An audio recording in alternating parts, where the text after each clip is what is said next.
How to fix WhatsApp green screen problem. Hey guys, welcome back to our channel. In today's video, I'll show you on how you can do this quickly and easily. Now recently, if you're having the WhatsApp glitch called the green screen problem, this is really simple to fix. The first thing that you want to do is to head over to your Play Store or App Store depending on the device that you are using.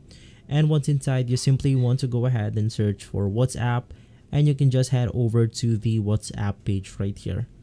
Once inside, you can then go ahead and make sure that you have the latest version of WhatsApp installed to your device. Basically, this will get rid of the green screen problem on the WhatsApp application. Now, if the problem persists, you can now head over to the settings of your phone right here. And basically, once inside, we have different phones, so you can just head over to the app management, click on app list, and once inside, you can then go ahead and search for WhatsApp.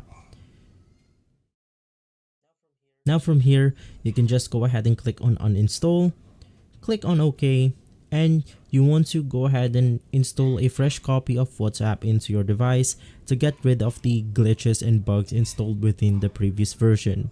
And so if this video has been helpful, leave a like and subscribe. I'll see you on the next one. Thank you.